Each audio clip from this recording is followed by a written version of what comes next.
Forex sentiment analysis. Hi, it's Charlie giving you Saturday's video. Hope you're very well and looking forward to your long weekends if you've got the bank holiday this weekend.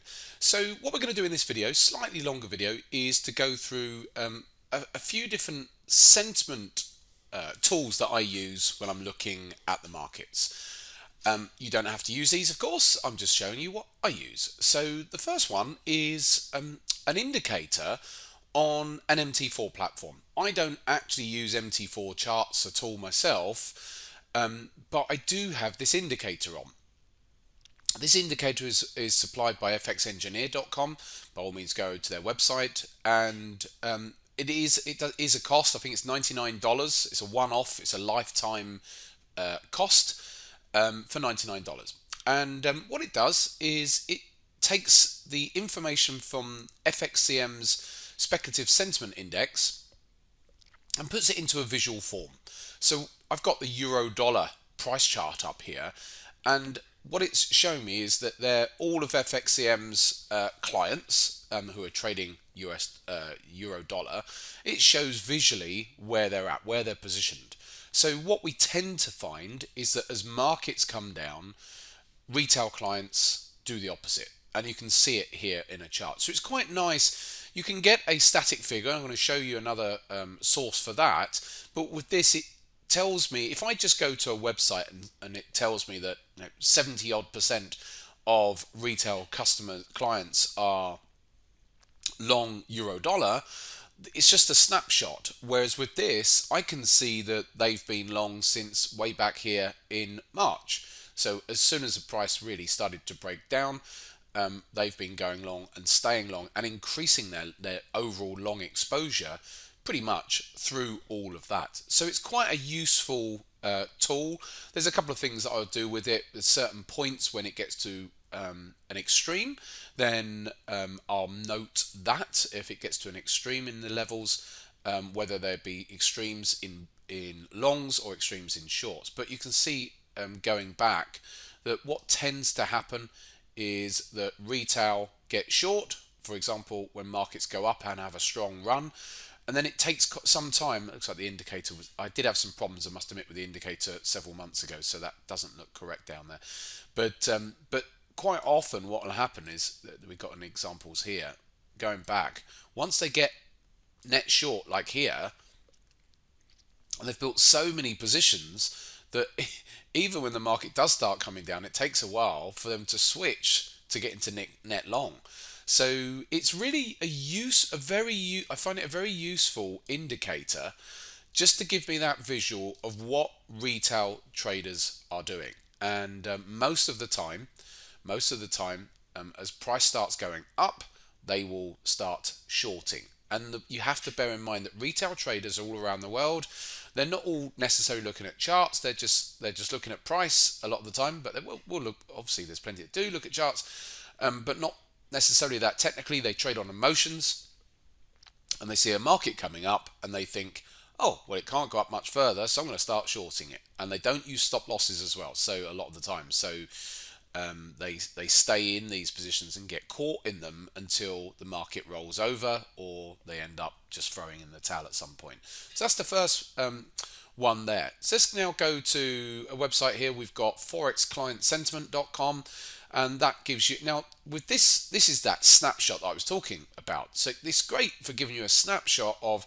where are retail traders positioned. So I don't know if this gives you any more information because I never really look at it, but yes, 72% are long as it's on that information. I don't know where they get this information from. I've got a feeling it might be IG is their source, but there's these sorts of sources all over the web. A lot of your brokers, I know that IG supply this sort of information as well to their clients, and so again, it gives you a nice snapshot of where their customers are positioned in the market. So again, you can say, well, 77% of retail are positioned positioned long in the pound dollar. So again, knowing that information and knowing the fact that that 70-80% of retail traders lose money. Well, if you know that's the case and 77% are long, do you want to be on the same side as retail? Now, there's always going to be a point where a market will turn. So there's always going to be a market where they turn, but certainly in the main, as a general indicator, it's useful to see where retail are trading, because quite often, if we know that they're trading on one side, then we may want to be looking at another. The only time that retail are sort of more right is when markets are in a consolidation, like ranges, because when markets are in ranges, let's just take this as an example here. Let's bring the pen up. I know I've got this on a monthly chart here, but let's just pretend this is a daily chart, and during this sort of movement here, if this was a daily chart, this would be ideal for retail, because retail, as soon as I've said, as soon as price starts going up, like here, they start shorting. So if it's in a more of a range and it doesn't go up too much and then rolls back over, their actions are going to be forgiven, because the market does come back for them, and then they can get out of their positions and the likes. And likewise, when my market comes down, they start buying. As long as it doesn't come down too much, some of them will still end up bailing out their positions, but it might help them out and they can get out of break even or whatever. So during consolidatory type markets, actually those ridiculously stupid behaviors of retail traders, they can get away with it a bit more. Okay, so now we're going to go to see what not the retail traders are doing. We're going to go and have a look at what the pros are doing now. Okay, so we're going to look at the professionals. So now I've come to tradingstir.com and I'm looking at the legacy futures. So you can come to COP reports. This is the COP report, and so when I come to the COP report, actually, I'll come to that page. Actually, let's go back to the COP report. And when you come to the COP report, I'm going to whiz through this a little bit. There's a lot of advertising and stuff on here because it's free. Scroll down and you can get the euro, you can get the dollar, you can get all sorts on here. But I'm just going to go to the dollar index for now. Now, there's two reports here. You've got the COP report and you've got COP legacy. I tend to use the COP legacy, and it's a bit more simplified, perfect for me. But there are reasons which in the main COP report, there's too much information in there. You just don't need it. It tries to break down the non-commercial positioning more amongst money managers, but we just don't need that. So in simplistic terms, non-commercials are your high net worths, your hedge funds and the likes, your large speculators. Commercials are the banks that the large speculators are having to trade again with. Everyone has to. If you're a hedge fund, and you want to buy dollars, you've got to effectively have a broker. Now, a hedge fund won't go to a sort of broker that we might use, like IG, as I've used them as an example. They will go directly to Goldman Sachs or JP Morgan or whatever and deal with them. So those are those commercials there, those providers of those services there. So we don't. If a non-commercial, so if a hedge fund is trying to buy, the commercial is selling. Okay, so and vice versa. So we don't actually need to know much about what the banks are doing, because they're just doing the opposite of what because they're having to provide that service to the hedge funds anyway. But what we can see is information here, which is always interesting. So we're on. It looks like I clicked on Mexican peso. Oops. Let's go take this back. How did I manage to do that? Let's go back, and I thought that looked a bit different. Let's go back and click on the dollar index, not the Mexican peso. Right, there we go. So the first thing you see here is this box here, and you can see the longs and the short positions. So we can see that the longs were added 2,988 contracts in the past week, and the shorts added 1,689. So net, there were more longs added, more long contracts added than there were short contracts. Now, just bear in mind that the COP reports themselves, although they are updated and released each Friday evening, it's already out of date by the time you get it, because this report only takes us up to last Tuesday. So it's already 3 days out of date effectively when it's published. But it still gives us information. It's not necessarily information that you want to use to time the market. Again, it's just giving us that sentiment, because hedge funds aren't always right either. And so, like, nobody is in their positioning. So you can't think, oh, they're all long, so I must be long. That's not necessarily always the case. So anyway, so we're going to scroll down now till we get to these charts here.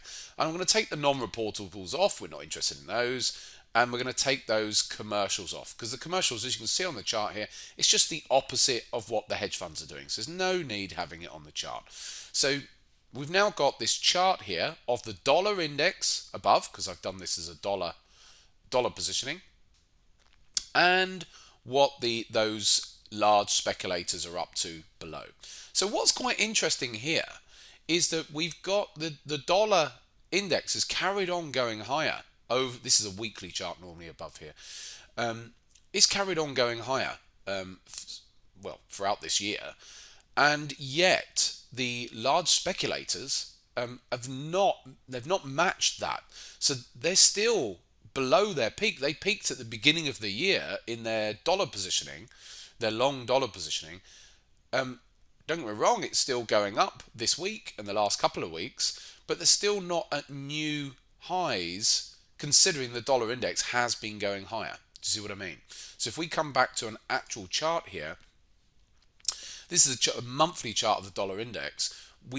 Maybe we get a bit more of information here as to maybe why they've not been, the dollar's been screaming higher. Why have their contracts not been screaming higher? It could be there can be a huge number of reasons, because they are, they might be hedging and stuff as well, but the dollar index has been coming up into this entire resistance zone here. So maybe they were being a bit more cautious as to and not completely betting the farm, considering the dollar index has hit all these old highs from back in 2017 and 2020 as well. So anyway, it's not for us to speculate as to why they're doing what they're doing. What I always find is interesting is, what is the pattern there? And sometimes what you get is, if I can bring the pen up here, is you get these divergences like we've got here at the moment. Now, this divergence might disappear if they carry on increasing their positioning and go to new highs. But you do historically get divergences at times like here as well. Price made the lows in 2021, double bottom down here, but you can see that the large speculators, the hedge funds and likes, they were not right down here making new lows in their contracts. So, and if I go back to historical, if I click on max history here, you'll see more examples of that. Like here in 2017, at the beginning of 2017, the dollar index was making these new highs going into the beginning of 2017, as we can see here. But the hedge funds and the large speculators, they weren't making new highs in the number of contracts that they had purchased. So you see these divergences materialize at times. So if I now go to another one, if I go to like the biggest if I go to the euro, the biggest single currency, let's have a quick look at that. I'm conscious of time here, but this is a useful video. So we can see that last week, bearing in mind this is only up to last Tuesday, they massively increased their short positioning. Look, they increased their shorts by 11,000 contracts versus they only increased their longs by 1,900. Sometimes, and you will see them obviously decrease their positionings as well, but it just so happens that they increased both last week. So they are increasing their longs as well as their shorts. So if now to go down to the chart, just click on the non-reportables and click on the commercials and you get rid of those. And it's a similar sort of scene here, that euros, this is the weekly chart. So the euros, as we know, still coming down and was coming down. Bearing in mind, this is only up to Tuesday of this past week. But again, they bottomed down here in October, December in their total number of short contract. Well, they went net short. They got net short. They're still not even net short at the moment. So since sort of this period back here, the euro has been coming down, but they're not back down at new numbers of short contracts. So again, we sometimes see these divergences appearing. Again, bring the pen back up. So we can now see this sort of divergence from those lows down here and to where their contracts are right now relative to the price. Okay, and again we can see divergences back here as well. So when the euro was making new highs up here against the dollar, we can see that actually the hedge funds were not making new highs in their positioning at that time. So quite often they will be in line with the market, wherever that market is, and their positioning will be going to new highs as a market goes to new highs. But it's when we see these divergences in behavior that it's quite interesting. You can't time that stuff, and I think that's the last thing for me to make. It's not easy to time this sort of behavior because they can afford to do whatever they want because of their size. But sometimes it's useful to say, this is interesting at the moment. Now, personally, I can't see, it's difficult to see why the euro dollar is going to go and make a huge run to the upside, even if there is a bit of a divergence here within that. This could just play catch up, bear in mind. Maybe they all of a sudden start to massively carry on increasing their shorts, and then it does play catch up. So we don't know that, but it's still useful. And if we have that combined with other factors, then and technical setups as well, then we do start to get a picture when using sentiment analysis. So it's really combined with looking at what retail are doing and what the professionals are doing, and then coming back to your charts and then saying, well, actually right now, for example, the dollar index is right at these highs. So technically, is it going to break out properly, fully, and just have another launch higher, or are we getting to a point where retail are maxed out and hedge funds are not quite fully invested in this move, so to speak, in that they're not at max new highs in their dollar positioning. So it's food for thought. So I'm not trying to say that therefore the dollar index has to come down. I'm not saying that at all. But and there will be times where you have these sorts of situations and you've got a load of technicals coming in for you that suggest that this might actually back off, then you're starting to build a picture from a sentiment perspective, coupled up with whatever your technical setups are. So hopefully that gives you some food for thought. I do like to use all of this sentiment analysis, and I then go on to social media and stuff and try and pick up on what Reuters are saying in articles and various different articles out there, because again, when the news when the market analysts, so to speak, and the news reporters are writing all these articles, they're journalists. They're not, so they are susceptible to the emotions of reporting on what they're seeing. And so often when you get a lot of reports coming out all saying the same sort of thing, then you get to that point where it's getting a bit frothy. That market move, whatever that market move might be on whatever market, it might be just ready to take a pause. And sometimes a pause in a market move can actually mark a major turn. So, for example, one last thing before I go. Probably one of the biggest things I did was back down here in 2017. There was a huge amount of negative sentiment at the time towards the euro dollar, but I had technical reasons to buy. It didn't feel comfortable at the time, but the reasons were there, and the combination of extreme negative sentiment but with some bullish buy setups coming in meant that helped me get into a trade on the other side at that stage. So there you go, a longer video today. I could have gone on for about 3 hours really, but hopefully that's of use to you. Give us a thumbs up if you like these videos.